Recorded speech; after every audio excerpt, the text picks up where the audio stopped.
Hey guys, you're watching Cutie Crafts. I'm trying this vlog style intro again, but today I'm going to be trying to make a QR code using mini beads. The inspiration for this idea came from my new phone actually. I've been using this for a few months, and conveniently there is this button that when you press it, you can scan a QR code. I feel like QR codes are really old and they've been around for so long, but I've never really gotten a chance to scan one, and to actually make one using mini beads that works sounds pretty fun and challenging. So I definitely encourage you guys to try this project out and let me know if it works. But anyway, let's get started with the video and see how my QR codes turn out. The supplies you'll need to make a QR code are a mini bead pegboard. This one is from ArtCal, black and white perler or ArtCal mini beads, and preferably some tweezers to make picking up the beads a lot easier.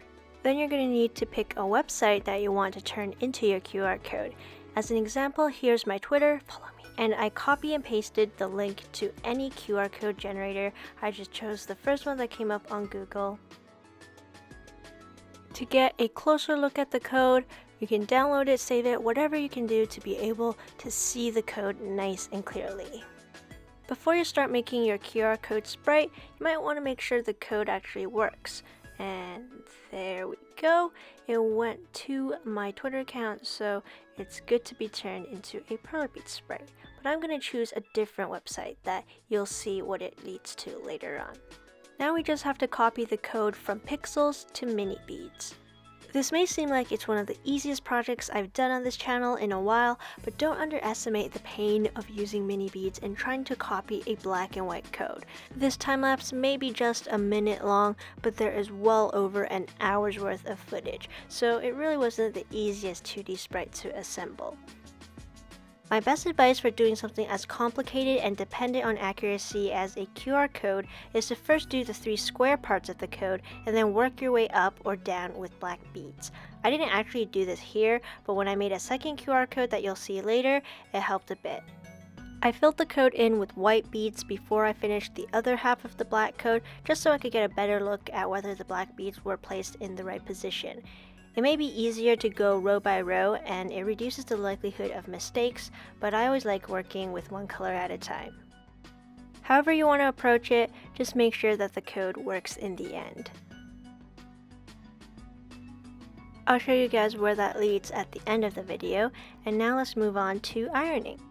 If any of you have watched all my videos, I usually say that for mini beads, I set the iron at number 1, and since I really don't want any of the beads to move randomly around during ironing, I use the masking tape method to help keep everything in place.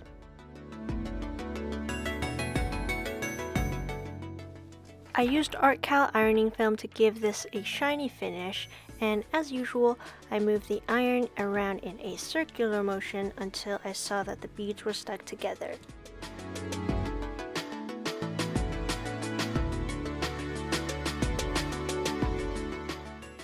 I did the same for the other side by flipping it over and peeling the tape off first, and then ironing that side.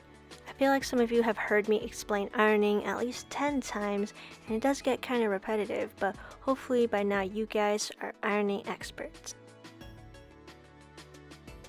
Once the sprite cooled, that's pretty much it for the project. It seems easy once you're done, but the process took quite some time and required a good amount of patience, so this is a great mini bead project to challenge yourself with. How about you guys try pausing the video and scanning this code right here to see where it goes? Let me know if it works. And in case you were worried that it would go to some bad website, don't worry, I'm going to try it out myself. Boop. And it goes just to my Instagram page, which you should follow to see pictures of my projects before you see the videos. This was a really fun way to kind of plug my Instagram. I hope you guys check it out. This is the second QR code I made. You can try that one out too. This one goes to my YouTube channel. Yay! But I guess you're kinda already on my channel, so you don't really need that. I didn't even notice this when I was making the sprites, but the two QR codes are clearly different sizes. The YouTube one is a bit bigger than the Instagram one, so it must have taken at least 5 minutes longer to make. But both of them work, and they do their job.